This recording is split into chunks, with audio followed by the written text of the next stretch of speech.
The train screamed into the station, steel grinding against steel, and she barely moved from the edge of the platform. Her fingers trembled around the handle of her small suitcase, its cracked leather worn soft from years of silent journeys. Wind tugged at her hair, curling strands across her face, and she brushed them back without thinking, eyes fixed on the crowd surging in every direction. He was there, she realized before she recognized him. Not moving, not speaking, just a shadow in the chaos of travelers. Her stomach twisted. The name on his resume had been a lie, every word, every detail, but it had been him all along, standing casually, smiling at someone who didn't see her watching. The red scarf slipped from around her neck, carried a little by the wind, and she caught it, clutching it tighter as if it could anchor her nerves. She didn't breathe right for a moment. The noise of the station was unbearable, and yet, somehow, she felt only the silence between herself and him. Her hands shook as she unzipped the small suitcase, fingernails catching on the threadbare lining. Inside, a stack of papers, crisp, filled with her own name, her achievements, her hard-won letters, references she'd earned in sweat and coffee-stained nights. The irony stung. He had lied to rise, she would rise because of it. Her eyes swept the crowd again, searching, calculating. Was this chance, fate, or just terrible coincidence? A mother jostled past with a toddler tugging at her sleeve, and the girl's heart thumped violently. The smell of roasted coffee from a nearby kiosk filled her senses, bitter and sharp, grounding her. She whispered under her breath, almost mockingly, "Let's see who really wins." And yet her voice felt like glass breaking, too fragile to carry meaning. She adjusted the strap of her suitcase and let her gaze drift toward the platform exit, where he had disappeared into the tide of commuters. The wind caught her scarf again, lifting it slightly like a flag she hadn't chosen to raise, but maybe would. Time seemed to stretch, each second heavy, each footstep echoing like a warning. Somewhere inside, she felt the quiet swell of resolve mingled with the uncertainty that had always shadowed her. The station's clock ticked closer to departure, and she realized she didn't know if she was following him, racing him, or simply waiting for the right moment to rewrite the story. Her knuckles whitened on the handle of the suitcase. The red scarf rested against her chest, a pulse of color in the gray morning. She took a deep breath. And then, someone shouted the train's final call. She didn't move. She stepped back from the edge, suitcase in hand, the red scarf wrapped tightly around her neck again, smelling faintly of last night's rain. The station hummed with life. Parents hoisting children into arms, friends laughing, couples embracing. She felt the weight of her solitude pressing harder than the suitcase itself. Her mind drifted. She remembered her father, long gone now, telling her once, "Don't let anyone define your worth, Mia. You carry your value in your hands, your mind, your courage, not on paper." She traced a finger over the cracked leather handle, remembering how, as a child, she'd insisted on carrying her little overnight bag to the train alone, determined not to be helped. That same stubbornness had grown with her, molded her, but also kept her isolated. A flicker of his silhouette across the station caught her attention. He hadn't moved closer, he hadn't smiled or called, just watched. Intentional, calculating, as though the very act of her carrying that suitcase was a challenge he had yet to meet. Her stomach clenched. She wondered if he even recognized the quiet anger she carried like a second skin. She let her eyes wander again, noticing a father lifting his daughter high into the air, her giggles echoing around them. A man kissed a woman's forehead before rushing to catch a departing train. Moments like these reminded her of what she had lost, or never had. She hugged her suitcase tighter, the papers inside suddenly heavy, the ink almost pulsing with the things she had yet to prove. The red scarf pressed against her chest, a tether to herself. It had been her mother's, worn during long walks in winter, and now it carried her own weight of determination. It reminded her that she could endure, that the truth of her work, the effort, the sleepless nights, the unpaid internships was hers alone. Not his lies, not his fake resume. Not the hollow pride of someone who cheated to climb.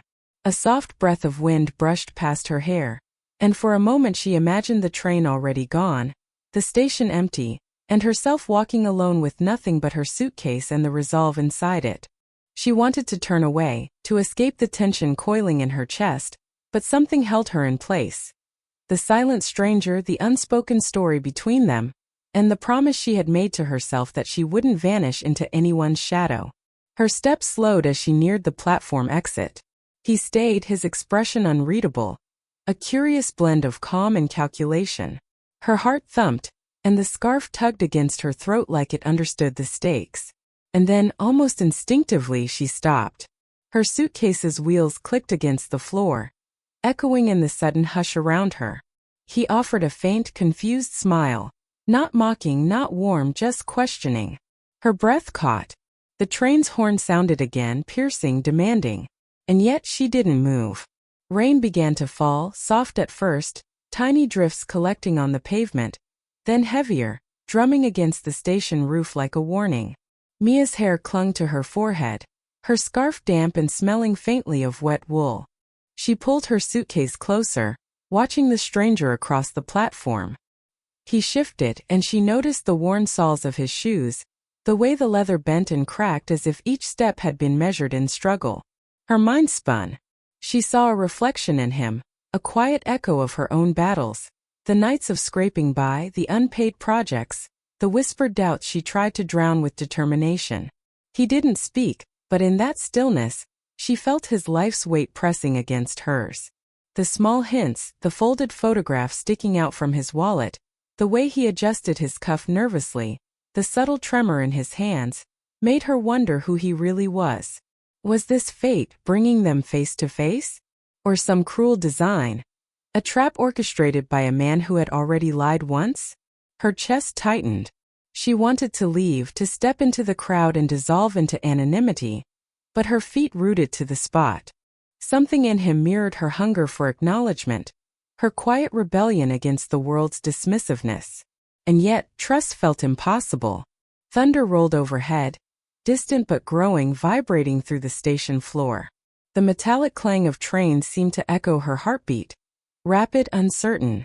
She imagined the stories hidden in the folds of his worn jacket, the hours he had spent pretending, performing, climbing through deceit. And she felt a pang of something unexpected, recognition. He had struggled too. Different battles perhaps, but a struggle nonetheless. Mia glanced down at her own hands, clutching the suitcase, knuckles white, nails biting the leather. She thought of the papers inside. Proof of her labor, her truth, and of the red scarf wrapped against her throat, carrying memories of a mother who had always said, "Carry your own story, but don't be afraid to watch others write theirs." The rain soaked her shoes. She debated stepping away, letting the train carry her into safety and silence. But the stranger's gaze followed her, steady and unyielding, as though he were waiting for her to recognize something she hadn't yet. The crowd blurred around them, people rushing past, umbrellas forming floating islands of color. She could feel the storm outside matching the storm inside her chest. Desire, suspicion, curiosity, caution. Each emotion striking in a different rhythm. She swallowed hard, her fingers loosening on the suitcase. Should she walk toward the exit? Should she confront the unknown or vanish before the first confession, the first revelation, could escape either of them? He shifted slightly, almost imperceptibly, and she caught the faintest smirk. Or was it a challenge? The train's horn sounded again. And she stayed. The rain had slowed to a drizzle, but the air still smelled of wet concrete and iron tracks. Mia's legs ached from standing so long, suitcase dragging slightly, water seeping through the worn soles of her shoes. She stepped toward the exit, ready to vanish into the city, ready to escape the weight of expectation, deception, and her own restless heartbeat. Then a movement caught her eye. He held something in his hand, a corner of red fabric peeking from between his fingers. Her scarf. The wind tugged at it, a whisper of memory, and she froze. For a moment, the bustling crowd dissolved into silence. The scarf wasn't just a scarf anymore. It was the tether between them, the proof that her story, her struggle, and her defiance were acknowledged, even if silently. Some people carry more than just bags, they carry silence, she thought. And he carried pieces of her own truth, mirrored back in a strange, unreadable way. Mia's gaze swept over the station. Passengers' eyes flicked toward her as she lingered. Small judgments hidden in the crease of brows. The half-whispered comments about a lone girl staring too long at a stranger. The weight of society's quiet scrutiny pressed against her skin, but she barely noticed. She barely cared. Her fingers trembled, gripping the suitcase harder. She almost turned away, almost let the crowd swallow her whole, but the sight of the scarf in his hand rooted her to the spot. The rain-slick pavement reflected his figure, distorted and glimmering, a ghost of the man who had lied, who had shadowed her past, who now held a small piece of her present. He didn't speak. He didn't need to. The unspoken was louder than any words. Acknowledgement, curiosity, perhaps even respect. Her chest rose and fell too quickly. The suitcase suddenly heavier, or maybe it was her heart. A flicker of emotion passed between them, so subtle she almost doubted it existed. Her mind raced. Anger, suspicion, curiosity, the fragile flicker of trust, and she felt a near breakdown coming. A shudder threatening to spill into tears. But she stayed. She bent slightly, adjusting the strap of the scarf around her neck, and whispered under her breath. Some people carry more than just lies. They carry truths they can't show. He inclined his head just slightly, almost imperceptibly. The motion was enough to draw her eyes back to him, to the scarf, to the silent agreement hovering between them. The train in the distance blared its horn. A reminder of the world rushing on without pause, but neither moved. And in that pause between decision and hesitation, between leaving and staying, the rain, the scarf, the suitcase, and the stranger all held their breath with her. No resolution. Only waiting. Mia's hand tightened around the handle of her suitcase, the red scarf damp and warm against her throat. She had almost convinced herself to leave, to step into the gray anonymity of the city, when a flash of insight hit her, something in his expression, the way he had lingered, the subtle authority in his stance. She swallowed, heart hammering. He wasn't just a stranger. Not just a man who had lied and challenged her. Her eyes widened as she pieced it together. The company she had spent months applying to, polishing every detail of her resume, researching every department, it was his. He was the owner. The thought twisted in her stomach like a knife wrapped in velvet. Every slight, every deceit, every small humiliation she had endured was connected to him. The scarf burned against her skin in more ways than warmth now. She remembered how her mother had given it to her, how it had been her anchor during lonely nights and uncertain mornings. And now it wasn't just her past, it was part of his too. He held it with care, almost reverence, as though it belonged not to her alone, but to memory, to a life lost long before she had ever arrived. Her mind drifted to his worn shoes, the tremor in his hands, the photograph tucked in his wallet. She remembered the line she had whispered on the platform. Some people carry more than just lies. They carry truths they can't show. And now it echoed differently, heavier. Truths carried across grief, across deception, across years of unspoken responsibility. Mia se bretiched. She was at the point of no return. Every instinct screamed to flee, but every fiber of her being pulled her forward, toward confrontation, toward reckoning. The suitcase at her feet felt suddenly weightless, the papers inside insignificant compared to the storm of realization roaring through her chest. She watched him for a long moment, the rain-slick station blurring into watercolor streaks behind him. He finally met her gaze fully, and for a heartbeat, the past and present collided in that shared silence. Then, almost imperceptibly, he nodded toward the building behind him. The office she had dreamed of entering, the place she had labored for, the space now charged with an entirely new significance. Mia straightened. The red scarf tugged at her neck like a thread connecting her past, present, and future. She inhaled deeply, feeling the dampness, the weight of everything she had carried, and the pull of something she had never anticipated. Without speaking, she rolled her suitcase forward, steps echoing against the wet floor. The door loomed ahead, a threshold into the unknown, into opportunity, into the consequences of truths now revealed.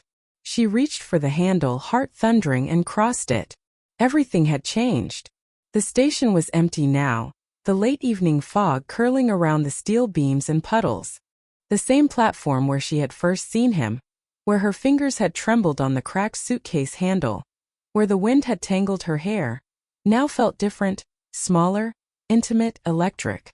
She stood still, suitcase at her side, scarf wrapped once more around her throat, damp but resilient. He emerged from the shadows, slower this time, careful, his gaze tracking hers like a mirror reflecting more than curiosity. The red scarf peeked from his hand, folded precisely, not casually tossed like before. He extended it toward her, silent, deliberate, and she realized it was no longer just her mother's, no longer just a symbol of her past. It had become a vessel of something shared, something recognized. She hesitated, fingers brushing the soft wool, the warmth passing from him to her. A subtle acknowledgement of their intertwined stories. "You remind me of her," he said finally, voice low and roughened by years of unsaid words. Not of her resume, not of her ambition, but of someone long gone, someone who had once carried the same stubborn courage. And for a heartbeat, she saw the honesty behind the deception, the human vulnerability hidden in the guise of authority and lies. Her chest tightened, the suitcase suddenly feeling heavier with all the compromises she had made, all the nights spent proving herself. And yet, in that weight was clarity. She could give up her anger, her resentment, even the imagined revenge, because she had something greater. Her integrity, her story, her self-possession. She nodded, returning the scarf to him, placing it in his hands with quiet ceremony. It was a gift, a surrender, a recognition that some battles were not won by taking, but by letting go. He accepted it, eyes softening, a fleeting smile touching his lips. Gratitude, sorrow, and acknowledgement tangled together in a single expression. "I won't take your fight," she whispered, almost to herself, "but I'll carry the lessons." The suitcase remained at her side, papers inside crumpled slightly, yet heavier with meaning. She left it behind in the office's waiting room. A token of her past victories, her ambitions, her labor, now immobile, a silent witness to this new chapter. The station lights flickered, reflecting off puddles like fragmented memories. He stepped back, letting her pass, letting her choose the path forward. She walked out alone, carrying only herself, her resolve, and the knowledge that some connections leave marks deeper than ownership or recognition. Her steps echoed in the fog, the wind catching her scarf one last time, tugging her forward. She did not look back, yet somehow, the absence behind her felt as tangible as the presence beside her. Not every stranger you help is meant to stay, but some leave you changed forever. Mia stepped onto the empty street, suitcase long gone, the damp scarf now folded carefully in a drawer at home, bathed in the gentle morning light. The city hummed around her, indifferent, oblivious to the battles she had fought and the truths she had carried. And yet she felt larger somehow, fuller, steadier, like the quiet strength of someone who had survived storms without surrendering herself. The wind tugged gently at her hair, playful, insistent, as if testing whether she would falter or simply bend and keep walking. She kept walking. Her shoes splashed softly through puddles, a rhythm echoing the heartbeats she no longer needed to hide. People passed, faces blurred. A father lifted his child into the air. A couple kissed on a cafe step, but she didn't pause. She didn't long for them. She only felt the tug of her own presence in the world, and it was enough. Her thoughts drifted to the red scarf, now resting quietly in a drawer, a witness to what had been endured, forgiven, and surrendered. Sometimes love is not romance, it's recognition, she remembered whispering to herself on the platform. And in that recognition she had found not him, not the man who had held her past and reflected it back at her, but herself. The papers she had labored over, the hours she had sacrificed, the silent nights spent convincing herself she mattered. They were hers. Not trophies, not weapons, not shields, but markers of the journey she had chosen to take alone and intentionally. She passed a small park, benches empty except for a stray leaf skittering across the gravel. The world continued, indifferent, yet somehow softer now, as if it had shifted just a fraction to accommodate the quiet victory of one resolute soul. Mia paused briefly, looking at her reflection in the rain-slicked street. She saw a woman tempered by trials, shaped by challenges, yet capable of grace, humor, and calm. And in that reflection, she caught a fleeting glance of what might come, possibilities she could not yet name, paths she had not yet walked. The sun broke fully through the clouds, light spilling across buildings, streets, and her face. She let it wash over her, a slow blessing, and felt the weight of every choice, every loss, every victory, settle gently into her bones. And as she continued walking alone but undaunted, she whispered into the wind, half to herself and half to anyone who might listen. Some roads are meant to be walked alone, yet they leave footprints that linger in the hearts of those who follow. The city stretched ahead, limitless, unknowable, alive, and so was she in quiet, patient, unshakable motion.